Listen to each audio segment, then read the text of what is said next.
1788, Golbery et Geoffroy parcourent les déserts de la Sénégambie et remontent jusqu'au pays des morts, qui assassinèrent Saunier, Brisson, Adam, Riley, Cochelet et tant d'autres infortunés. Vient alors l'illustre Mungo Park, l'ami de Walter Scott, écossais comme lui. Envoyé en 1795 par la Société africaine de Londres, il atteint Bambara, voit le Niger, fait 500 milles avec un marchand d'esclaves, reconnaît la rivière de Gambie et revient en Angleterre en 1797. Il repart le 30 janvier 1805 avec son beau-frère Anderson, Scott le dessinateur et une troupe d'ouvriers. Il arrive à Gorée, s'adjoint un détachement de 35 soldats, revoit le Niger le 19 août.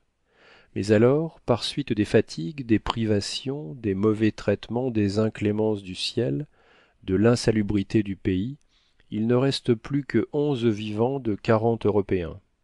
Le 16 novembre, les dernières lettres de Mungo Park parvenaient à sa femme, et un an plus tard on apprenait par un trafiquant du pays qu'arrivé à Boussa sur le Niger, le 23 décembre, l'infortuné voyageur vit sa barque renversée par les cataractes du fleuve, et que lui-même fut massacré par les indigènes. Et cette fin terrible n'arrêta pas les explorateurs. Au contraire, Dick, car alors on avait non seulement à reconnaître le fleuve, mais à retrouver les papiers du voyageur. Dès 1816, une expédition s'organise à Londres, à laquelle prend part le major Gray. Elle arrive au Sénégal, pénètre dans le Fouta Djallon, visite les populations Foullah et Mandingues, et revient en Angleterre sans autre résultat.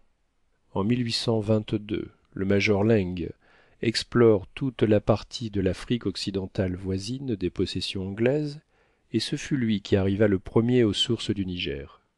D'après ces documents, la source de ce fleuve immense n'aurait pas 2 pieds de largeur.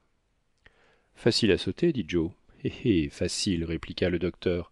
Si l'on s'en rapporte à la tradition, quiconque essaye de franchir cette source en la sautant est immédiatement englouti. Qui veut y puiser de l'eau se sent repoussé par une main invisible. Et il est permis de ne pas en croire un mot demanda Joe. Cela est permis. 5 ans plus tard, le major Laing devait s'élancer au travers du Sahara, pénétrer jusqu'à Tembouctou et mourir étranglé à quelques milles au-dessus par les Oulad Shiman, qui voulaient l'obliger à se faire musulman. Encore une victime, dit le chasseur. C'est alors qu'un courageux jeune homme entreprit avec ses faibles ressources et accomplit le plus étonnant des voyages modernes. Je veux parler du français René Caillié. Après diverses tentatives en 1819 et en 1824, il partit à nouveau le 19 avril 1827 du Rio Nunez.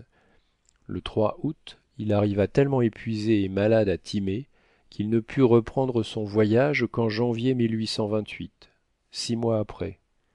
Il se joignit alors à une caravane protégée par son vêtement oriental, atteignit le Niger le 10 mars, pénétra dans la ville de Djenné, s'embarqua sur le fleuve et le descendit jusqu'à Tembouctou, où il arriva le 30 avril. Un autre Français, Humbert, en 1670, un Anglais, Robert Adams, en 1810, avait peut-être vu cette ville curieuse. Mais René Caillié devait être le premier Européen qui en ait rapporté des données exactes. Le 4 mai, il quitta cette reine du désert. Le 9, il reconnut l'endroit même où fut assassiné le major Laing. Le 19, il arriva à El Araouane et quitta cette ville commerçante pour franchir, à travers 1000 dangers, les vastes solitudes comprises entre le Soudan et les régions septentrionales de l'Afrique. Enfin, il entra à Tanger et, le 28 septembre, il s'embarqua pour Toulon. En 19 mois, malgré 180 jours de maladie, il avait traversé l'Afrique de l'ouest au nord. Ah! Si Caillié fût né en Angleterre, on l'eût honoré comme le plus intrépide voyageur des temps modernes, à l'égal de Mungo Park. Mais en France, il n'est pas apprécié à sa valeur. Note. Le docteur Fergusson, en sa qualité d'anglais, exagère peut-être. Néanmoins, nous devons reconnaître que René Caillié ne jouit pas en France, parmi les voyageurs, d'une célébrité digne de son dévouement et de son courage. Fin de la note. c'était un hardi compagnon, dit le chasseur. Et qu'est-il devenu? Il est mort à 39 ans, des suites de ses fatigues. On crut avoir assez fait en lui décernant le prix de la Société de géographie en 1828. Les plus grands honneurs lui eussent été rendus en Angleterre. Au reste, tandis qu'il accomplissait ce merveilleux voyage, un Anglais concevait la même entreprise et la tentait avec autant de courage, sinon autant de bonheur. C'est le capitaine Clapperton, le compagnon de Denham. En 1829, il rentra en Afrique par la côte ouest dans le golfe de Bénin. Il reprit les traces de Mungo Park et de Laing, retrouva dans Boussa les documents relatifs à la mort du premier, arriva le 20 août à Sakattou, où, retenu prisonnier, il rendit le dernier soupir entre les mains de son fidèle domestique, Richard Lander. Et que devint ce Lander? Demanda Joe, fort intéressé. Il parvint à regagner la côte et revint à Londres, rapportant les papiers du capitaine et une relation exacte de son propre voyage. Il offrit alors ses services au gouvernement pour compléter la reconnaissance du Niger. Il s'adjoignit son frère, John, second enfant de pauvres gens des Cornouailles, et tous les deux, de 1829 à 1831, ils redescendirent le fleuve depuis Boussa jusqu'à son embouchure, le décrivant village par village, mille par mille. Ainsi ces deux frères échappèrent au sort commun? Demanda Kennedy. Oui, pendant cette exploration du moins, car en 1833, Richard entreprit un troisième voyage au Niger et périt frappé d'une balle inconnue près de l'embouchure du fleuve.